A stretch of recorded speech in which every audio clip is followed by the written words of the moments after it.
আমাদের বকুলতলায় মেলা বসেছে, দেখতে যাবে কে কে? আরে না না, আমাদের রথতলায় মেলা বসেছে। রথতলায় বসেছে রথের মেলা। রথের দিনে অর্থাৎ 27 তারিখে মেলা বসেছে, এখনও চলবে কিন্তু ঠিক উল্টো রথ অবধি। উল্টো রথের পরেও দুদিন থাকে। যাই হোক বন্ধুরা, আমি কিন্তু রথের মেলায় এসেছিলাম। আর রথের মেলায় এসে কিন্তু আমি আপনাদের জন্যে এই যে যে চপ ভাজা রেসিপি, সেটা কিন্তু আমি সংগ্রহ করেছি। আর এই রেসিপিটা কিন্তু ফুল রেসিপি রয়েছে আপনাদের জন্য। তার আগে বলে ফেলুন তো, কারা কারা আলুর চপ খেতে পছন্দ করেন? আমি কিন্তু খুব পছন্দ করি। আপনারা কারা কারা আলুর চপ খেতে পছন্দ করেন অবশ্যই কমেন্টে জানাবেন। আর যারা আজকে আমার ভিডিওটা নতুন দেখছেন, নতুন আমার চ্যানেলে আজকে এসেছেন, তাদের কাছে আমার একটাই রিকোয়েস্ট থাকবে, অবশ্যই চ্যানেলটাকে সাবস্ক্রাইব করে পাশে থাকা বেল আইকনটা অবশ্যই অন করে দেওয়ার জন্যে। যখনই আমি কোনো নতুন নতুন ভিডিও আপলোড করব, যাতে সবার আগে আপনাদের কাছে নোটিফিকেশান পৌঁছাতে পারে। আর যারা পুরনো বন্ধু আছেন, তাদের কাছে আমার রিকোয়েস্ট থাকবে ভিডিওটা প্রথম থেকে শেষ পর্যন্ত দেখার, এবং দেখার পরে সুন্দর করে একটা লাইক আর কমেন্ট করার।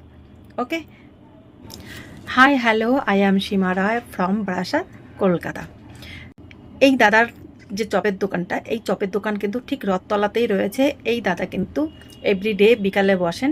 আর এনার দোকানের চপ কিন্তু খুব নামকরা। এনার দোকানের যে বেগুনিটা ভাজা না, মানে কি বলবো, খুব সুন্দর খুব সুন্দর। এই রকম বেগুনি কিন্তু আশেপাশে কোনো দোকানেই আপনারা পাবেন না। আর চপ তো খুব সুন্দর। আর সব থেকে বড় কথা, এনে কিন্তু ওই যে যে তেলটা কিন্তু উনি সবসময় ফাইন তেল ব্যবহার করেন। ঠিক আছে, যে ভাজা তেলটা ওইটা উনি না পারলে ব্যবহার করেন না। অবশ্যই সব দোকানে কম বেশি করেন, যাই হোক উনি সেটা ঠিক হাইজিন মেনটেন করেই করেন। ওনার দোকানে কিন্তু আমি চলে এসেছি চপ কিনতে। চপ নেব, তার আগে কিন্তু আপনাদের দেখিয়ে দিই ওনার ভাজার পদ্ধতি। কি সুন্দর করে উনি দেখুন ভাজছে, নতুন তেল দিলেন, এবং চপগুলো কি করে বানাচ্ছে একটু দেখে নিন কী করে। আর তার আগে আরেকটু ইনফরমেশান দিয়ে দিই, আমি শুধু চপই নিইনি, চপের সঙ্গে কিন্তু পাঁপড়ও নিয়েছি। যেহেতু রথের মেলা, রথের মেলায় পাঁপড় খাবো না সেটা তো হতে পারে না। রথের মেলা থেকে পাঁপড়, আলুর চপ আর জিলাপি আর বাদাম ভাজা, এই কটা জিনিস তো নিতেই হবে, তবেই কিন্তু রথের মেলা দেখা সার্থক। আপনার এই 10টা হয়ে গেলে আমাকে তাহলে 5টা পাঁপড়। পাঁপড় কত করে? পাঁপড় 10 টাকা। এবারে পাঁপড় দামটাই বেড়ে গেল। পাঁপড় তো ঘরে কত খায়, কিন্তু মেলার পাঁপড়ের স্বাদ আলাদাই হবে। হ্যাঁ, মেলার পাঁপড়ের টেস্ট আলাদা। এক বন্ধুরা, আমার এই চপের রেসিপিটা আপনাদের কেমন লেগেছে অবশ্যই আপনারা কমেন্ট করে জানাবেন। যদি আপনারা এই রকম স্ট্রিট ফুড দেখতে চান অবশ্যই কমেন্ট করবেন, আমি তাহলে বেশি বেশি করে স্ট্রিট ফুড আপনাদের জন্য আপলোড করব।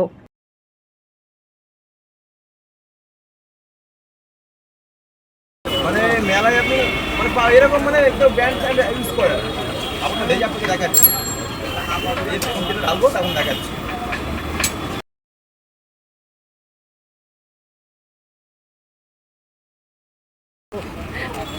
বলুন, একটা পাঁপড় দাও 10 টাকা। কটা?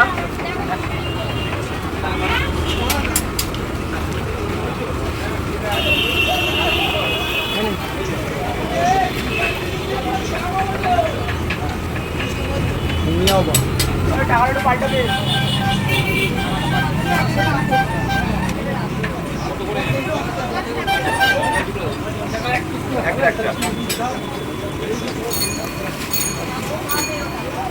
বাহ, এই পাঁপড়টা তো অনেক বড় হলো। সবই বড় হবে। এইবার একটা একদম পুরো দেখি তো, একটা বড় পাঁপড়। হবেই না।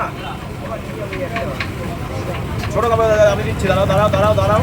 একটা নেবে তো, ছোট করে দাও। ছোট করে দিলাম, সেটা ভালো হবে না, ভেঙে টুকরে যাবে। এই এটা দিয়ে দাও। আপনি না এই পাঁপড়টা পুরো বড়ই তুলবেন, ভাঙলে কোনো অসুবিধা নেই। হ্যাঁ, ভাজ করবেন না দাদা, ভাজ করবেন না। একদম পুরো বড়। হ্যাঁ হ্যাঁ, বড় করেই দেন। আচ্ছা, ঠিক আছে। হ্যাঁ, ভাজ করতে হবে না।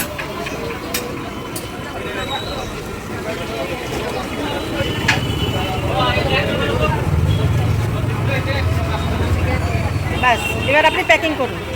বাবা এখানে 5টা কাপড় প্যাক করে দাও তো।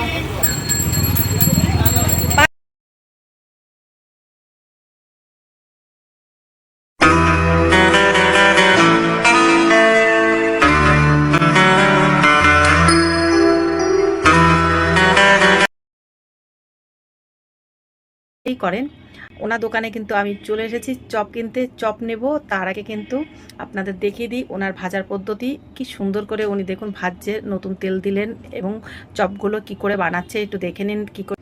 আর তার আগে আরেকটু ইনফরমেশান দিয়ে দিই, আমি শুধু চপই নিইনি, চপের সঙ্গে কিন্তু পাঁপড়ও নিয়েছি। যেহেতু রথের মেলা, রথের মেলায় পাঁপড় খাবো না সেটা তো হতে পারে না। রথের মেলা থেকে পাঁপড়, আলুর চপ আর জিলাপি আর বাদাম ভাজা, এই কটা জিনিস কিনতেই হবে, তবেই কিন্তু রথের মেলা দেখা সাক্ষী। যাই হোক বন্ধুরা, আমার এই চপের রেসিপিটা আপনাদের কেমন লেগেছে অবশ্যই আপনারা কমেন্ট করে জানাবেন। যদি আপনারা এইরকম স্ট্রিট ফুড দেখতে চান অবশ্যই কমেন্ট করবেন, আমি তাহলে বেশি বেশি করে স্ট্রিট ফুড আপনাদের জন্য আপলোড করব।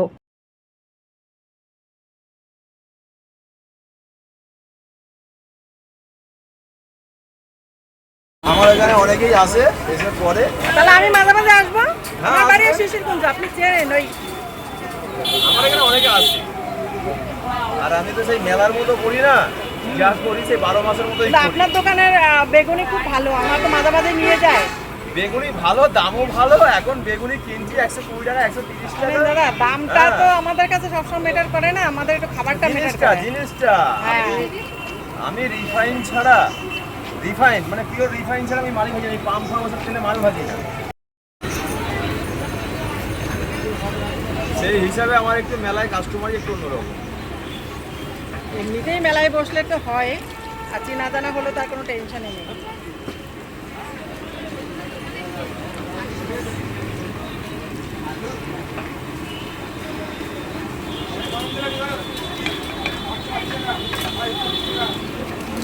আপনার এই 10টা হয়ে গেলে আমাকে তাহলে 5টা পাঁপড়।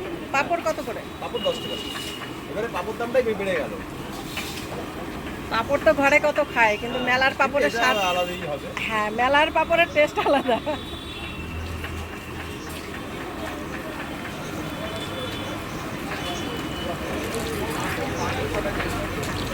হ্যাঁ, 500 টাকা এর মধ্যে দেবে, আর 10টা 12টা ওই যে ওই প্লাস্টিকে দেবে। কোনটা বলো তো? হ্যাঁ হ্যাঁ।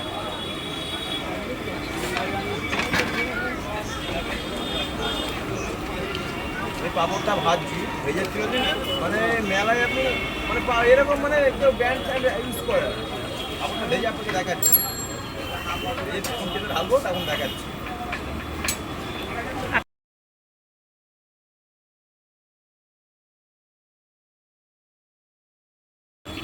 বলুন, একটা পাপড় দাও 10 টাকা। কটা?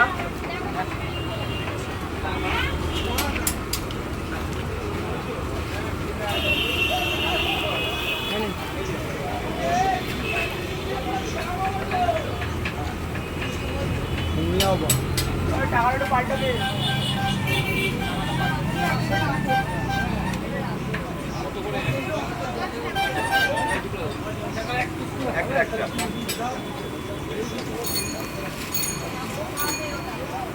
বাহ, এই পাঁপড়টা তো অনেক বড় হলো। সবই বড় হবে। এইবার একটা একদম পুরো দেখি তো, একটা বড় পাঁপড়। হবেই না। ছোট কাপড় আমি দিচ্ছি, দাঁড়াও দাঁড়াও দাঁড়াও দাঁড়াও। একটা নেবে তো, ছোট করে দাও।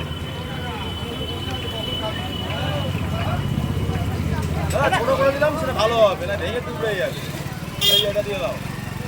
আপনি না এই পাঁপড়টা পুরো বড়ই তুলবেন, ভাঙলেও কোনো অসুবিধা নেই। হ্যাঁ, ভাঁজ করবেন না দাদা, ভাঁজ করবেন না। একদম পুরো বড়? হ্যাঁ হ্যাঁ, বড় করেই দেন। আচ্ছা ঠিক আছে। হ্যাঁ, ভাঁজ করতে হবে না।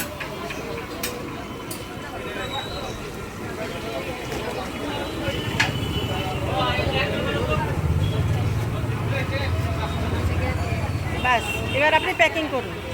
বাবা এখানে 5টা কাপড় প্যাক করে দাও তো। ভাঙলেও কোনো অসুবিধা নেই। হ্যাঁ, ভাঁজ করবেন না দাদা, ভাঁজ করবেন না। একদম পুরো বড়? হ্যাঁ হ্যাঁ, বড় করেই দেন। আচ্ছা ঠিক আছে। হ্যাঁ, ভাঁজ করতে হবে না।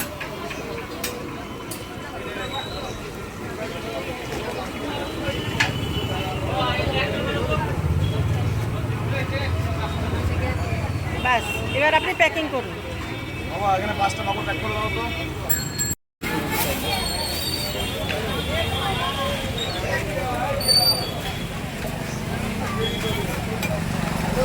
বড়টা সবার শেষে দিলাম।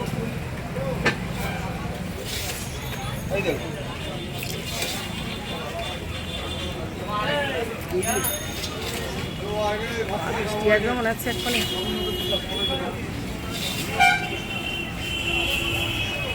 হয়ে গেছে, ওটা ভেঙে দাও এবার, ওটা ভেঙে অর্ধেক করে দাও। তুমি এটা একটু ধরো না, একটু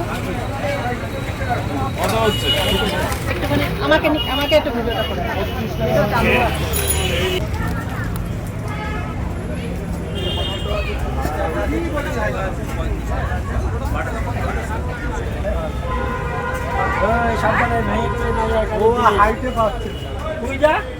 আমি তো ওর থেকে আরো নাটা, ওর থেকে নাটা, আমার থেকে লম্বা থাকে না।